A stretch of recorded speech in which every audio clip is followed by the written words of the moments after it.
Salut à toi, j'espère que tu vas bien. Aujourd'hui, on va voir ensemble les PD arrays. Les PD arrays, c'est quoi? Ça signifie Premium and Discount Area. Et en gros, ça va être les confluences qui vont nous permettre d'entrer en position précisément sur le marché. Parce que ce qu'on a vu précédemment sur la structure de marché, les prises de liquidité, les break-off structures, les MSS, etc.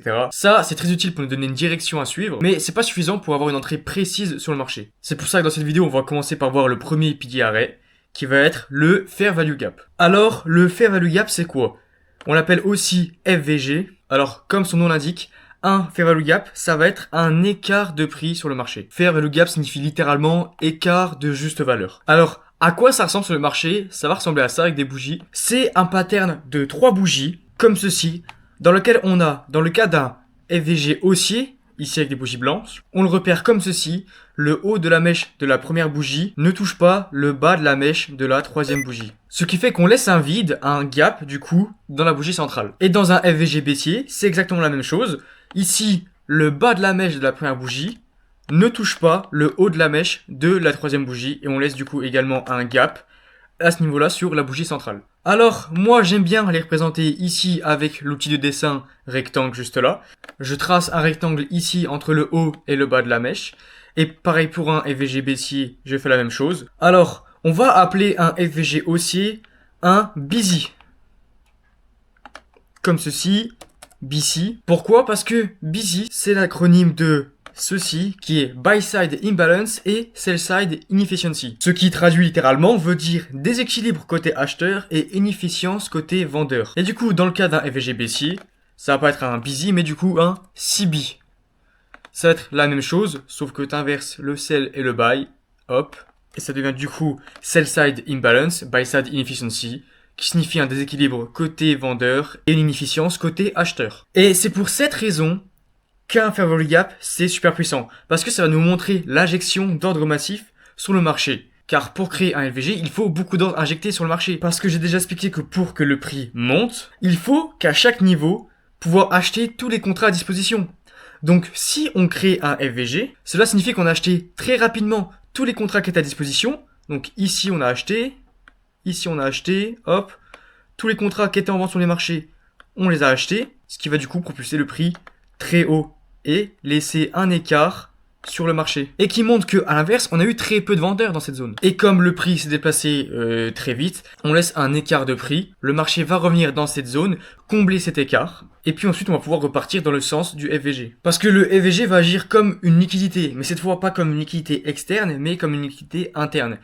Une liquidité externe, c'est les liquidités qu'on a vues précédemment derrière les swing high et les swing low. Mais du coup, le FVG, ça devient une liquidité interne. Parce que dans cette zone, on a énormément d'ordres prêts à être exécutés sur le marché pour envoyer le marché à la hausse. Si par exemple, ici, je suis sur EURUSD en weekly, c'est-à-dire une bougie représente une semaine, qu'est-ce qu'on peut remarquer? Là, on repère quoi dans cette zone? Un FVG. Pourquoi? Parce que ici, le haut de la bougie ne touche pas le bas de la troisième bougie. Ce qui nous crée sur le marché un Fair Value Gap. Et comme on le voit bien, le marché est rentré à l'intérieur de ce Fair Value Gap avant de repartir brusquement à la hausse pour continuer la tendance. Et si on continue dans ce sens, qu'est-ce qu'on remarque également encore une fois? Ici, on a quoi? On a le haut de la première bougie qui ne dépasse pas le bas de la troisième bougie. On a un vide laissé sur la bougie centrale. Hop, qu'est-ce qui se passe? Encore une fois, ce FVG nous sert de support pour le marché. Et il renvoie encore une fois le marché à la hausse. Et là, je suis en direct, si on regarde bien, qui a renvoyé le marché à la hausse pour continuer la tendance. Bon, alors maintenant, comment est-ce qu'on trade un FVG? Eh bien, c'est plutôt simple. Il faut que le prix revienne à l'intérieur de celui-ci pour prendre position. Ça veut dire que ici, par exemple, on va attendre que la quatrième bougie revienne dans le Fair Value Gap ici pour chercher à prendre une position dans celui-ci. Et il faut comprendre que tant que le corps de la bougie ici clôture à l'intérieur du Fair Value Gap, il est toujours valide et tu peux rentrer dedans. Donc par exemple ici le prix laisse un FVG, tu peux rentrer à l'intérieur de celui-ci, à l'entrée, mettre ton SL soit derrière le dernier swing comme on a juste ici là. Si tu veux avoir un SL plus large pour être plus sécurisé, ou soit directement derrière le FVG si tu souhaites être plus agressif. Sauf que dans ce cas-là, attention, parce que un FVG, je l'ai dit, reste valide tant que le corps clôture à l'intérieur, tant que le prix vraiment reste à l'intérieur du FVG. Donc si tu places ton SL juste derrière le FVG, le prix peut possiblement faire ceci, descendre en bas, mais clôturé à l'intérieur. Et donc dans ce cas-là, tu auras fait un SL pour rien. Donc fais gaffe, c'est pour ça que je conseille au début de toujours placer son SL derrière les swing high et les swing low pour commencer. Ou ce que tu peux également faire, c'est attendre une réaction dans le FVG pour prendre une position. Par exemple, ici, tu attends de voir comment le prix réagit dans le FVG. Si il commence à rejeter, tu attends l'ouverture des prochaines bougies. Ici, par exemple, pour pouvoir entrer en position, cette fois-ci te placer derrière le bas de la dernière bougie et reprendre l'expansion comme ceci. Tu verras que souvent attendre une réaction peut te permettre d'avoir une confirmation supplémentaire et de t'éviter de faire des stop loss. Alors on a également plusieurs types de FVG. On a bien sûr celui qu'on vient de voir, le FVG classique ici, les BC ou CB. Ensuite on a le volume imbalance. Cette fois-ci c'est quand on a que la mèche qui se touche mais pas les corps. Donc dans ce cas, le FVG tu le traces entre le haut du corps et le bas du corps de la précédente bougie. Et dans le cas d'un FVG baissier c'est l'inverse. Alors ça peut arriver quand le prix se dépasse très rapidement avec l'injection de gros ordres, ou quand le marché ferme la nuit ou le week-end et qui laisse un écart entre le prix de fermeture et le prix d'ouverture. Et en troisième, on a tout simplement le gap, qui signifie littéralement le creux dans le prix. Un trou sur le marché qui peut être dû pareil parce qu'on a eu énormément d'ordres qui ont été injectés rapidement, ou parce qu'on a eu un écart entre le prix de fermeture et le prix d'ouverture. Et dans tous les cas, on s'en fout un peu des noms, on retient juste que c'est des FVG, hein, ça fonctionne tout le temps de la même manière. Alors maintenant, comment est-ce qu'on repère les meilleurs fair value gap? Parce que tu verras que sur le marché, des FVG, t'en auras plein. Mais ils sont pas tous bons à prendre. Déjà, pour qu'un fair value gap soit valide, il doit laisser ceci. Il doit laisser du displacement. Du displacement, c'est quoi? C'est une grosse bougie qui montre vraiment une pression acheteuse ou vendeuse. Parce que c'est ce qui va montrer vraiment qu'on a envie de pousser le prix. Et ça montre justement l'injection de gros ordres qu'on a vu précédemment. Donc il faut vraiment que la bougie centrale, ici, il y a un gros écart. Si au contraire, on faisait quelque chose comme ça, à la place, on aurait des petites bougies comme ça ici, ça ne montre pas suffisamment de pression acheteuse ou vendeuse. Regardez, on laisserait un tout petit écart comme ça. Ici, c'est pas du tout un indicateur qui montre vraiment qu'on veut pousser à l'achat. Donc c'est pour ça que ceux-là, on les évite. On cherche pas à trouver, on cherche vraiment à trouver des FVG qui laissent vraiment du displacement. Ensuite, ce qu'il faut également, c'est de suivre la tendance. Il faut sélectionner les FVG qui se trouvent dans le sens de notre tendance. Parce que tu dois en amont repérer la tendance principale du marché et ne prendre uniquement les FVG qui vont dans ce sens. Donc tu vas rechercher des BOS, des MSS et des prises de liquidité. Si par exemple en faisant un BOS juste ici, on crée en même temps sur le marché un fair value gap, ça c'est un très bon signe de continuation. Tu vas pouvoir attendre que le prix revienne dans cette zone pour chercher de prendre un trade pour continuer ta tendance. Pareil, si on fait une prise de liquidité, si tu vois qu'en faisant une prise de liquidité, on crée un FVG juste là, hop, ici qu'on prend le swing low juste là et qu'on rejette, tu vas pouvoir attendre qu'on revienne dans ce FVG pour continuer encore une fois la tendance à la hausse. Tu verras parce que un FVG c'est un signe de pression acheteuse ou vendeuse qui montre qu'on a injecté des très gros ordres institutionnels, donc qu'on a la présence de la smart money sur le marché. Également, il faut qu'il soit unmitigate. Alors qu'est-ce que ça signifie?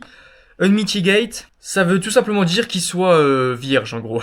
Donc ça veut dire que sur le marché, si tu repères par exemple un FVG qui a déjà envoyé le marché à la hausse, tu ne le prends plus en compte. Tu vas pas chercher à aller te dire ok maintenant dès qu'on revient dans cette zone, je vais continuer à acheter.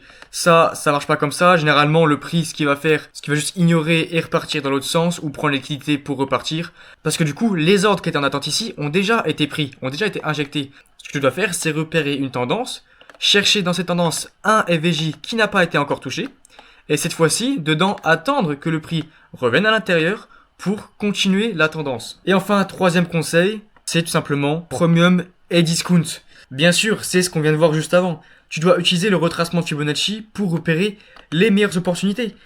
Si on est sur une tendance juste ici et qu'on a plusieurs FVG qui peuvent se créer, parce qu'il peut en avoir plusieurs à la suite. Tu peux en avoir un ici ou un ici. Lequel est-ce que tu vas sélectionner? Eh bien, c'est simple.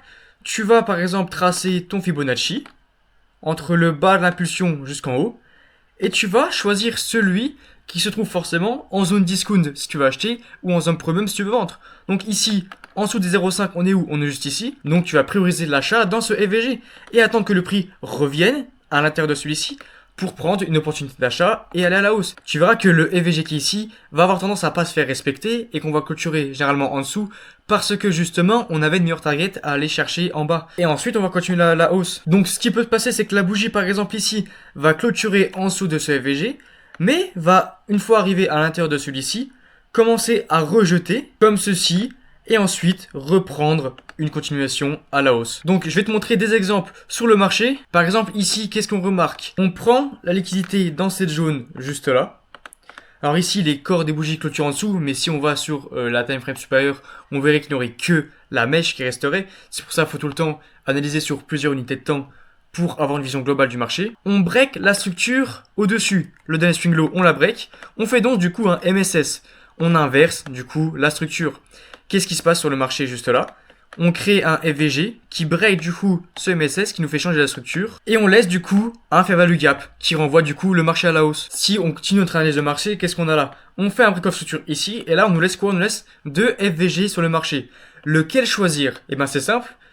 Pour faire le tri, on utilise Fibonacci. On le met en bas du dernier swing low jusqu'en haut de l'expansion. Et qu'est-ce qu'on voit? On en a un ici qui est en zone discount. En dessous ici des 0,5. Et un qui est au-dessus. Et qu'est-ce qu'on a dit? On achète en discount et on cherche à vendre en premium. Donc on va pas chercher à prendre le FVG ici. On va plutôt placer un ordre à l'entrée du FVG juste ici pour chercher à entrer. Et qu'est-ce que le marché va faire? Il va revenir à l'intérieur du second FVG, celui qui était en discount, avant cette fois-ci de, comme tu le vois, repartir fortement à la hausse. Et ça marche sur tous les marchés. Maintenant ici je suis sur GBP/USD sur du Forex en 15 minutes. On voit que le marché ici réagit juste là. On fait quoi? On casse la structure ici.